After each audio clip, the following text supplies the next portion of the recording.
coucou la team Sagittaire, j'espère que vous allez tous et toutes bien. Guidance sentimentale pour le mois d'avril 2023 pour le signe solaire ascendant et lunaire. N'oubliez pas que c'est général et que ça ne peut pas résonner avec tout le monde. Si vous avez besoin d'une consultation privée avec moi, vous avez mon adresse email dans la barre de description. N'hésitez pas à m'écrire. Et donc comme d'habitude, on va regarder votre partie, celle du partenaire actuel potentiel ou l'ex-partenaire. Ici, votre lien spirituel, d'accord, la connexion que vous avez. Là, nous retrouvons le lien dans la matière, ce qu'il y a dans la réalité, votre énergie, ce que vous avez vécu, ce que vous vivez, ce que vous souhaitez, l'action que vous mettez en place. Il se peut que ce soit interchangeable, que vous retrouviez plus de ce côté que de l'autre. Voilà. Et donc, on va attaquer de suite cette guidance. Alors, le lien spirituel ici, on va dire dans la connexion, on est à l'as d'épée. Alors, il se peut soit que vous ne vous connaissez pas encore, hein, d'accord, l'as d'épée, c'est quelque chose de tout nouveau, et il se peut que si vous vous connaissez, que vous fassiez ensemble une seule et même pensée. Alors, je m'explique, ça veut dire que vous êtes des personnes qui, quand un pense à quelque chose, l'autre le pense aussi.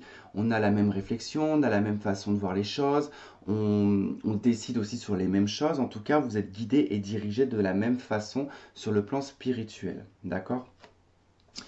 Votre énergie à vous, elle est à la 6 de coupe, donc on est plutôt dans les souvenirs, on est dans une énergie un peu enfantine. Alors soit sur le mois d'avril, vous êtes entouré de beaucoup d'enfants, de la famille, des neveux, des nièces, des petits-enfants, de vos propres enfants. Soit on est dans une période de réminence, de souvenirs du passé, de l'enfance, de ce qui nous faisait vibrer, de ce qui nous faisait rêver, de ce qui nous enchantait aussi également. 6 de coupe, hein, c'est vraiment le côté enchanteur de l'enfant avec tout son imaginaire derrière. Hein. Puisqu'après, celle qui suit, c'est quand même la 7 de coupe, qui nous parle des idylles, des illusions, des rêves éveillés, qui sort quand même de ce 6 de coupe, d'accord? Donc il y a quand même voilà, un côté un peu rêveur, un côté un peu enfantin, il peut y avoir une énergie de flirt également. Ça peut nous parler d'une personne de votre passé, de votre enfance, ou d'un lien particulier avec une personne qui peut être une âme sœur. En face de vous, on a quelqu'un en 6 d'épée, donc qui est aussi sur le chiffre 6. Mais là, on a quelqu'un qui est en transition, qui est en départ, qui s'en va. Alors, soit effectivement, c'est quelqu'un qui quitte la relation, d'accord? Et que vous avez peut-être des enfants ensemble, ou peut-être que vous avez des souvenirs en commun ensemble sur l'enfance, l'adolescence. Et sinon, c'est quelqu'un qui peut se diriger vers vous. Hein. Si vous êtes célibataire, c'est quelqu'un qui est en train de se diriger vers vous, qui est en pleine transition dans sa vie, déménagement, changement d'emploi, mutation, transformation de vie, voilà. Quoi qu'il en soit, le 6 d'épée, hein, on quitte un point A pour aller dans un point B, mais on n'est pas encore arrivé au point B. D'accord? C'est que la transition, et c'est quelque chose de passager, hein, qui ne dure pas, cette transition. Donc, il faut le temps que ça puisse se faire, le temps de lâcher un mental aussi, parce que la 6 d'épée, c'est savoir aussi quitter des choses du passé, du mental, qui n'ont plus besoin d'être là. Et donc, il faut avancer. Ce que vous avez vécu, la force, donc une arcane majeure, le contrôle, la puissance, l'élégance aussi, ça peut représenter du célibat, la force, dans le sens où, en fait, on était quelqu'un qui aimait plaire, qui aimait être vu, regardé, quelqu'un qui est vu comme quelqu'un de puissant, de très feu, hein, avec de toute façon la force, hein, ce lion, hein, il y a quand même la puissance du lion qui est dedans, donc il y a quand même ce côté un peu souverain. Et puis, bah, ça peut être aussi pour certains et certaines le fait d'avoir été sous contrôle, hein, alors, sous contrôle par soi-même ou par quelqu'un, d'avoir été obligé de maîtriser les choses, de toujours faire attention à ce qu'on fait, pas de spontanéité, vous voyez. On peut être dans un aspect aussi négatif où on a été souvent en colère, énervé, agressif, d'accord? Donc bon, ça vous le transposez, hein, de façon positive ou négative, de toute façon. Les cartes, elles ont toujours les deux aspects. Alors, en face de vous, on a quelqu'un qui a vécu le chariot. Ben, un départ, en fait, hein, c'est clairement ça. Là, avec le 6 d'épée, le chariot, on a quelqu'un qui a pris la décision de partir, la décision de changer de vie. C'est quelqu'un de déterminé, quelqu'un de motivé, qui s'est donné une direction, qui s'est donné un but, le chariot. Vous êtes tous les deux sur des arcanes majeures. Donc, il y a le fait d'y aller. En plus, c'est la carte qui est juste avant la force, quand même. D'accord? Donc parce que là on est sur le chiffre 7, là on est sur le chiffre 8 dans ce jeu. Bon, logiquement c'est pas censé être la 8, d'accord? Puisque la 8 c'est la justice normalement, dans le tarot traditionnel. Et la force, normalement c'est la carte 11. Donc il y a quand même là une continuité et une suite par rapport aux chiffres. Donc il y a quand même quelque chose qui fait que vous vous suivez, hein, mais pas dans le traditionnel de Marseille, hein, c'est pas du tout une suite. Donc on a quelqu'un voilà, qui a choisi une direction, voilà, qui a choisi vraiment de prendre une direction et de s'y tenir. Alors actuellement vous vivez un roi de denier, donc on vit une stabilité matérielle, financière, ou des valeurs personnelles qui sont stables, on sait ce que l'on veut, on sait où on va, on est assez mature quand même, hein, le roi de denier. Voilà, il y a quand même une grande maturité sur ses acquis, sur l'expérience qu'on a acquérie. On n'est pas bête, hein, on n'est pas dans la naïveté. Donc c'est vrai que ce roi de denier est quand même pas mal dans ce que vous vivez parce que vous savez exactement dans ce que vous voulez aller, dans ce que vous recherchez. Et en l'occurrence, c'est quelque chose quand même de construit, de périn, de pragmatique peut-être, hein, mais il y a ce besoin de sécurité aussi. Ce besoin aussi que les valeurs personnelles soient respectées. Eh ben dis donc, en face on a le roi de denier aussi, hein, donc ça fait écho, hein. Cette personne elle est exactement dans la même dynamique que vous. Alors est-ce que vous êtes en couple? C'est possible. Est-ce que vous êtes en voie de vous engager? C'est possible aussi. En tout cas vous êtes dans le même écho, la même résonance. Vous recherchez la même chose, vous êtes dans la même dynamique sur l'instant T. On voit que ces deux personnages se regardent en plus, hein. Lui, parce qu'il regarde à gauche, lui, il regarde à droite. Donc, c'est assez intéressant. Il y a des valeurs, en fait, hein, mutuelles ici à respecter, qui ont l'air d'être respectées. Votre souhait, c'est la 4 de coupe, c'est de combler un manque. C'est de combler un manque, c'est de combler une insatisfaction.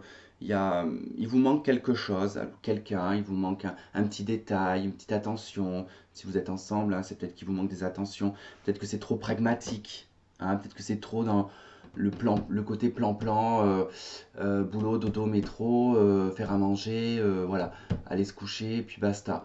Il n'y a plus de trop de spontanéité, donc ça peut être ça aussi, hein, ce qui est vécu actuellement, et ça manque. Sinon, si vous ne vous connaissez pas, en fait, il y a vraiment le fait d'avoir ce besoin, hein, d'avoir une relation, d'être avec quelqu'un. En face, c'est le battleur, le souhait d'un nouveau départ, le souhait de redémarrer quelque chose, de s'offrir quelque chose.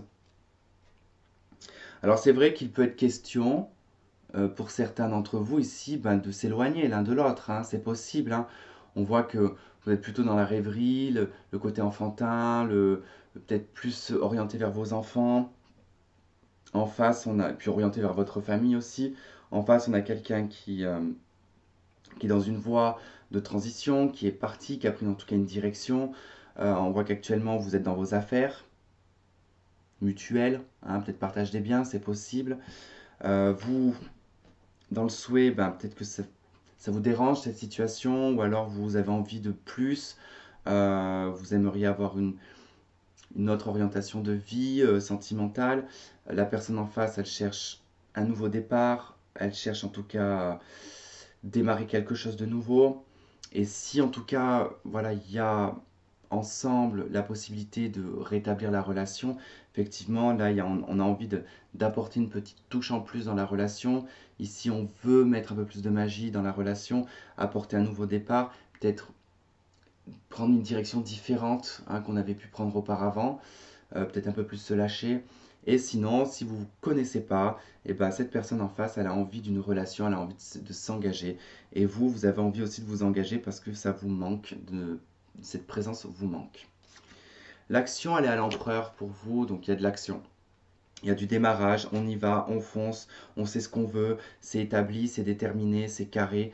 Voilà, en tout cas, votre action, elle est bien ciblée, bien déterminée. En face de vous, c'est l'empereur. Waouh, waouh. Eh ben, c'est pareil. Écoutez, j'ai envie de vous dire, vous avez une résonance ensemble qui est quand même extraordinaire, hein.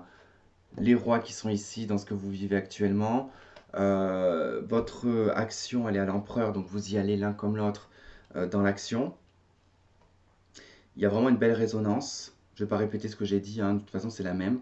Voilà, c'est pareil, c'est une détermination, une action, l'envie de porter les choses, de construire les choses. On est dans le chiffre 4, hein, on a envie d'établir quelque chose, construire, mettre en place. Voilà, tout simplement. Et dans la matière, ouais, bah c'est la 7 d'épée. Alors attention, parce que le lien dans la matière, il est quand même stratégique. D'accord, il est quand même peut-être dans la manipulation. Alors attention à ne pas jouer la carte hein, de... Alors, je vais m'exprimer sur la manipulation parce que certaines personnes n'ont pas la même notion de manipulation. On ne parle pas de manipuler quelqu'un dans le sens où on va lui faire croire monts et merveilles et qu'au final on est un pervers narcissique ou cette personne en face est un pervers narcissique, un menteur qui a 4 gosses, 3 femmes et 6 maisons. D'accord, on ne parle pas de ça. Ça peut être de la stratégie pure et dure, simplement, truc tout bête, c'est-à-dire le truc bénin. Hein, vous rencontrez cette personne, vous échangez le numéro de téléphone, et ça commence par non, je ne vais pas lui répondre de suite, je vais attendre. Ça rentre déjà dans quelque chose de stratégique, d'accord.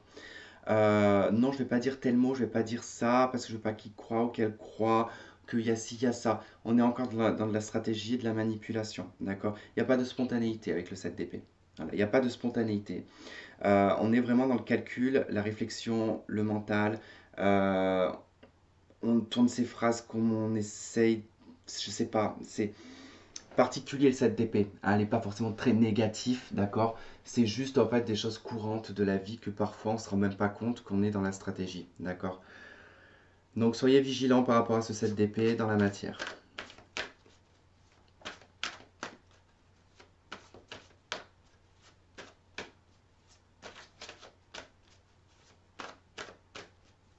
Des fois, ça peut être des choses toutes bêtes. Hein. Ça peut être le fait de se faire passer pour quelqu'un d'hyper fort, d'hyper...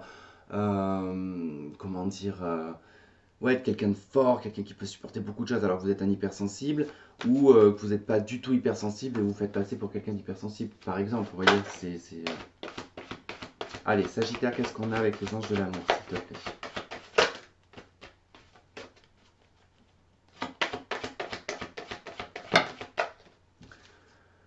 Alors, on a pardonné et apprendre. En libérant le passé, vous vivez davantage d'amour au moment présent. Surtout si là, on est dans une relation hein, où vous remettez les choses en place dans votre relation. Hein, vous décidez de vous réconcilier, d'apporter quelque chose de meilleur dans la relation. Attention que ce ne soit pas stratégique non plus. Donc, on vous dit quand même de pardonner, de ne pas rester dessus et de ne pas agir de façon haineuse, par exemple. Hein. Je dis haineuse parce que j'ai pas d'autre mot qui me vient. Mais on vous dit que vous pouvez aimer sans crainte. On vous parle d'amour véritable en d'autres decks, de vous libérer et qu'on vous dit que c'est la bonne personne.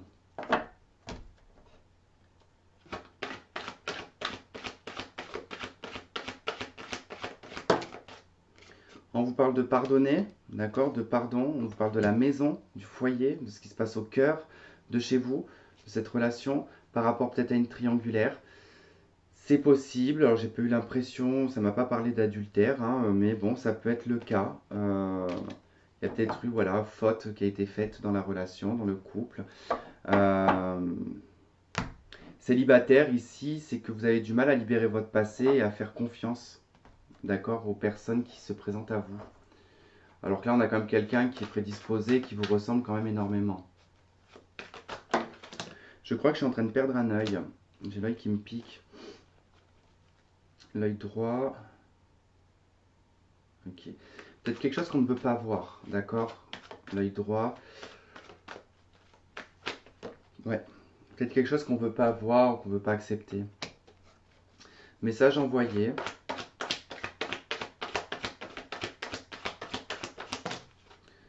Ok, méfiance. Tromperie, le masque. 7 d'épée, là on est en plein dans le 7 d'épée là. Hein. Stratégie, stratégie dans les messages, beaucoup de méfiance. On joue un rôle. Vous ou l'autre, hein, c'est à vous de l'adapter. Hein.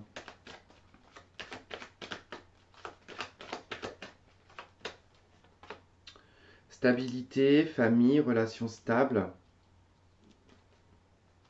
Ouais, il y a un break hein, pour les personnes en couple. Hein. Peut-être que vous êtes séparés, mais peut-être que vous faites la gueule ou C'est quelque chose comme ça, en tout cas. C'est pas en la jouant stratégique l'un ou l'autre que ça va arranger les choses. Jeune homme superficiel. Bon. Je pense qu'il y a eu un mauvais comportement hein, chez l'un ou chez l'autre. Pour les célibataires, bah, en fait, vous allez un peu craindre cette personne parce que vous allez la trouver un peu superficielle. Et on a le coup de foudre. Et on a un homme. Alors bon, il y a peut-être une deuxième personne aussi. Hein. Ouais, là on nous parle d'une pause, d'une séparation temporaire, d'accord, d'un lien karmique. Oui, la relation elle est gelée, elle est en fin de cycle, il y a des choses qui bougent. Une atmosphère chaleureuse pour l'été, il y a un lâcher prise. Donc il y a peut-être pendant cette pause-là quelqu'un qui voit quelqu'un d'autre. Voilà. Peut-être quelqu'un qui voit quelqu'un d'autre et effectivement, bon, il peut avoir beaucoup de méfiance du coup pour le coup. Ou alors on s'imagine que quelqu'un, voilà, si vous êtes en stand-by, que l'autre voit quelqu'un, quoi. Enfin bon, voilà pour ce mois d'avril, les Sagittaires, j'espère que ça aura résonné avec certains d'entre vous. Si vous avez besoin de plus de réponses, n'hésitez pas à me contacter pour une consultation privée. Je vous remercie de m'avoir écouté, de m'avoir regardé, je vous embrasse fort et je vous dis à la prochaine, bye bye.